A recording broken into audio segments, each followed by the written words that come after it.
Russia, as a government, is genuinely difficult to understand, and it almost seems intentionally designed that way. The Russian government is fascinating in a lot of ways, but fascinating in the sense of a black hole. You're curious about it, but you can also see a wildly destructive and non-discriminating form of death connected to it, and know that, however curious you might be, it is both complicated and able to do damage to you if you study it too closely. Their geopolitics and their actions abroad, however, can be genuinely confusing, even to people who know a piece or a slice of their involvement in various world stages. And while it is a vast, complicated, and intricate web of power, with deceit at the highest levels, and involves threats like global wars and nuclear Armageddon, those risks also make the need to understand Russia greater. So today I'm going to talk to you about a video game. Escape from Tarkov has become one of the new darlings of the shooting space, and the reason is pretty clear. With real-world weapons and equipment based on specific gun parts, optics, bullets, armor, carriers, rigs, helmet, and medical tools, amongst other things, it's a game that manages to make firearms nerds like me squirm with delight. And its balance, while incredibly difficult, is unique enough to be its own emotional note. For those who aren't aware, Escape from Tarkov is somewhere between an intense first-person shooter, a warfighter simulator, a resource management simulator, and the video game equivalent to BDSM, because it doesn't mind making you suffer, and most people come back arguably because of the suffering. The pain is the point. The lore of Escape from Tarkov is fairly interesting. In the game, there's a zone in Russia in the west that's a free economic development zone. Put a pin in that, we'll come back to it. Where Western companies have been allowed to come in and develop morally questionable technologies they wouldn't be allowed to develop in their home countries. Terra Group is one of those companies, and they develop something. We'll get back to that in a minute as well. But everyone who discovers what they have done goes, okay, so we're going to war over this. Russia realizes what's going on and freezes the zone, nobody in or out, and takes possession of all Terra Group property. The UN and Western countries had snuck investigators into Terra Group's security company, USEC, and Russia had simply told its soldiers to, under orders, quit and take positions in a paramilitary company named Bear. You play as one of those contractors after having been cut off. The American power fantasy is Call of Duty. The clearest expression of the fantasy they sell to the youth in the West is the level you play as an AC-130 gunner raining down death from multiple huge guns, equipped to an expensive airplane. For better and worse, the American military is wildly overfunded. We don't send soldiers if we can send drones and gunships. The Russian power fantasy, or at least the power fantasy that received a fair amount of support from Putin's government, is one of enduring pain. It is still a power fantasy, but the power comes from enduring with minimal supplies, rather than having all of the supplies you deserve. Okay, I'm going to sum up a very complex geopolitical position in a very short amount of time. If you want a more fleshed out example, I highly recommend reading Russia's War on Everybody. It is a fantastic book and very much worth a read, but I'm going to condense a ridiculously complicated situation as best I can. Putin's geopolitical position is put into one sentence: if others are winning, Russia is losing.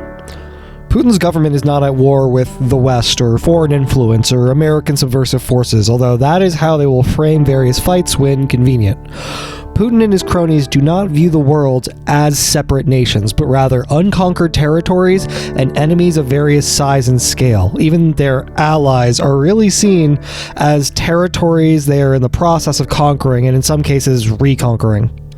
The Soviet Empire was basically ended by the inability to force people to stay in its borders. A number of the satellite states, the Socialist Republics bit of the USSR, told Moscow to go fuck themselves, just deeply, roughly with a soldering iron and some battery acid.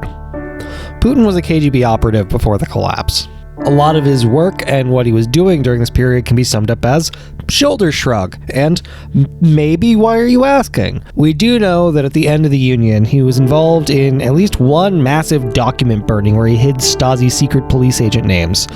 When the Soviet Union fell, he took it on a deeply personal level and plotted with a lawyer named Sobchak.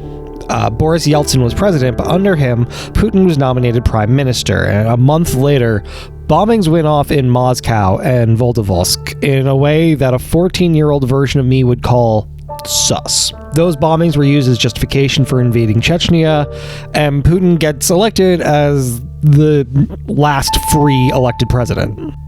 Putin's rise to power is brought about by multiple things: KGB friends, favors collected during his time as the organizer of the presidential property, and Sobchak and Putin's friends in the mafia all added together.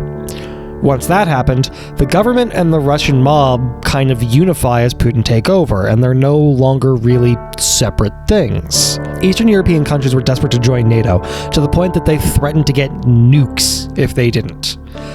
8 countries joined NATO, and Putin saw this as an existential threat.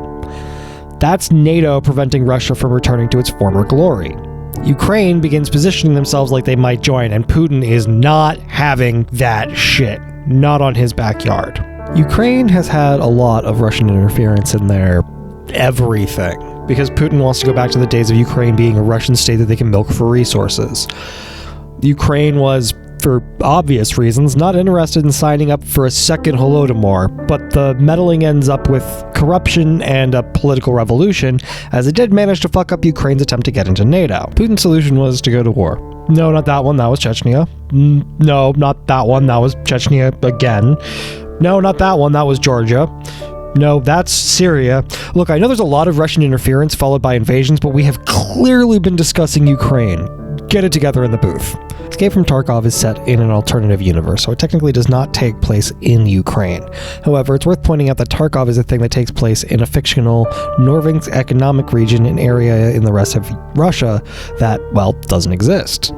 And BSG has gone out of their way to not make an actual real-world map, but we know it's the westernmost part of Russia. There's some speculation there. The Escape from Tarkov Wikipedia article claims that the Norving's region exists south of Finland, which would be possible, but if nothing else, it shows how Russia views territory anywhere near it. Escape from Tarkov is closer to the Russian military experience than I think even they would want to admit. Mosin Nagants have been seen being used by a number of Russian soldiers. This isn't because it's a gun anybody would want in a gunfight, as much as a combination of 3 factors. Russian supplies that were mothballed or stored are in many places dog shit. Often the only places that supplies exist, or that long-term maintenance was done on those supplies, is on paper. Russian supply lines and infrastructure, however, are dog shit wrapped in cat shit. Metallurgy, spec, chemical composition of explosives, all of these things are far more of a variable than any modern military would or should allow. But Putin doesn't have a choice given all the fights that he is in, as he's spread far too thin. And a bolt-action rifle fails less catastrophically. Secondly, huge parts of the Russian military system, it's chaos right now. The front lines are a meat grinder, with medieval prisons dug into the ground that soldiers are shoved into if they don't go on suicide attacks. Frankly, a lot of soldiers are not expected to survive. Any gun is fine for them. Third, remember Prigozhin going into Russian prisons and turning serial rapists into frontline soldiers? A lot of those soldiers, and I use the biggest fucking air quotes around that word, are driving trucks and digging ditches. Mosins are practically a form of control for them. Russian soldiers on the front are playing Tarkov IRL. Even the guns they have access to, they have limited ammunition, few or no spare parts, and the definition of random medical supplies. There's a lot of Tarkov stuff that really only makes sense from a Russian military perspective. Picking up ammo and supplies from the soldiers you kill, that isn't particularly common in most Western combat doctrines outside of an emergency, but for Russian troops who didn't get breakfast, let alone a proper rifle, the idea of looting better supplies from a corpse is far more relevant.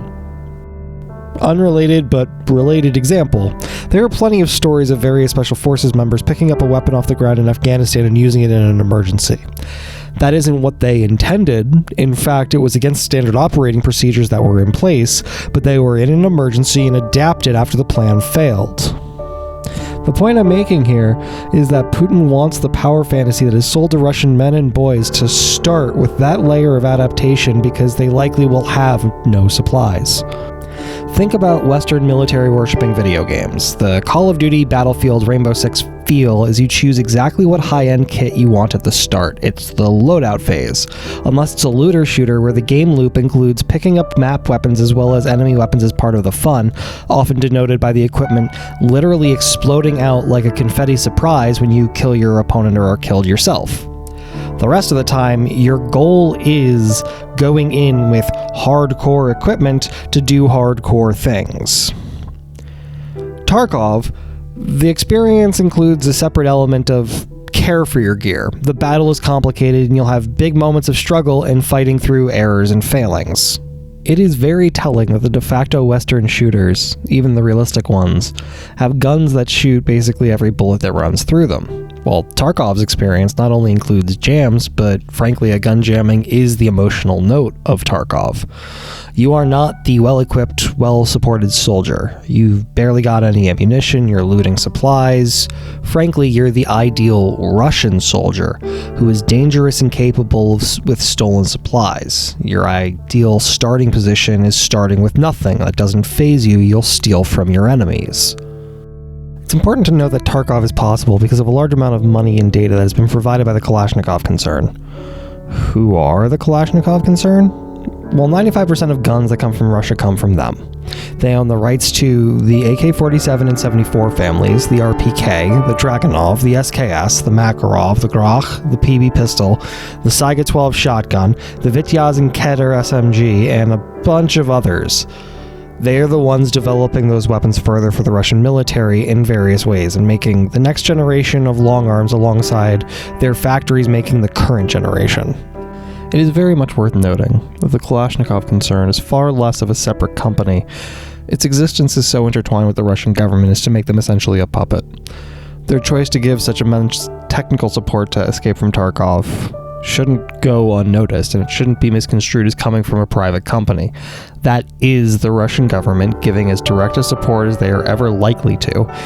This is the power fantasy the Russian government wants to sell their young men. They're paying to get it there. And that's before we get to the nuke. Yeah, remember how every nation found something?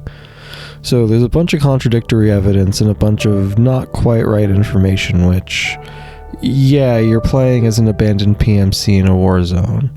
You don't know a lot, and the fog of war means misinformation, both calculated and not, is just as common as real information, if not more. But there's a bunch of evidence that Terra Group, the Western company in-game, was developing either EMPs or nuclear weapons, which, fun fact, emit EMPs, so exactly what was going on is still a question mark. There's glowing nuclear material, references to weapons-grade uranium, and weapon refinement materials and tech, and the results of an EMP destroying electronics scattered across the map. A nuke is far more likely given everyone's apparent response to the information was, okay, we have to invade. Remember how Russia took control of Terra Group property? Yeah, they just ganked a nuclear device, and then played it off like they did the world a favor. They had the military take a nuke they were developing through a Western company they'd tricked into thinking would have control, and then stole it. That's the lore. Putin's breaking nuclear proliferation treaties, and he's the good guy for doing it. Escape from Tarkov accidentally highlights Putin's intentions. The difference between the Western military fantasy that NATO countries have been pushing on their military-aged men and the fantasy that Putin wants Russian military-aged men to have in their heads shows the different type of nightmares that they expect those fighting for them to hope for. It's not quite one-to-one. Battlestate games, for one, have to specifically avoid saying the words Ukraine and war in pretty much every statement they make, let alone the canon content. But even what they choose to highlight in the leftover parts of the combat fantasy shows a lot about the world and Putin's war with, well, everybody in it.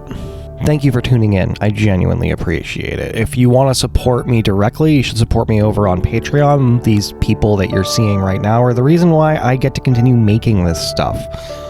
So if you want to make sure that the channel gets to continue, definitely support me over on there. That is going to be it from me, y'all. Stay dangerous. Keep each other safe. And remember, moral doesn't mean legal, and Stonewall was a fucking riot. Peace.